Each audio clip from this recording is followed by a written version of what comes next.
Hi friends, welcome to Prasanna recipes. నేను last month 2 weeks back నేను మీకు నెయ్యి వీడియో పెట్టాను కదా. ఇది వెన్న వీడియో అన్నమాట. చూడండి, నేను మిక్సీలో వేయలేదు, వేయించలేదు. జస్ట్ ఇదిగే ఈ తపాడాలో వేసి బాగా చిలగొట్టాను.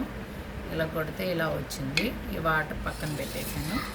మళ్ళీ ఇంకో వాటర్ వేసి ఇట్లా కడుగుతున్నాను. కడిగేసినాక ఇది వేరే టపాల మనం నెయ్యి కాచుకునే దాంట్లో షిఫ్ట్ చేస్తానన్నమాట. ఇప్పుడు చూడండి, అంటే ఇది ఎండాకాలం కదా, అందుకని మనకి ఇలా లూజుగా ఉంది. మామూలుగా చలికాలం అయితే బాగా గట్టిగా ఉండిద్ది, చాలా లూజుగా ఉంది. ఇది నేను అంత మిగడ పాలు పోయించుకున్నది చూడండి, తీసాను. అయితే కొంచెం నీళ్ళు వేసి కడిగేసుకుందాం మనం. ఇలా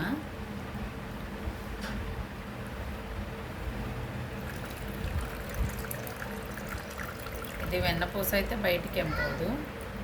చూడండి, ఇలా కడిగేసుకున్నాను. ఇంకా కొంచెం నీళ్ళు కూడా లేకుండా ఉంచేసుకుంటే చక్కగా అయిపోతుంది. నేనైతే ఈ ప్రాసెస్లో తీస్తున్నాను ఫ్రెండ్స్. అయితే నేను మిక్సీలో అట్లా వేయకుండా జస్ట్ గిలా కొట్టేసి తీస్తున్నాను. మీకు ఏదైనా ఈజీ ప్రాసెస్ ఏదైనా తెలిస్తే నాకు కామెంట్ చేయండి.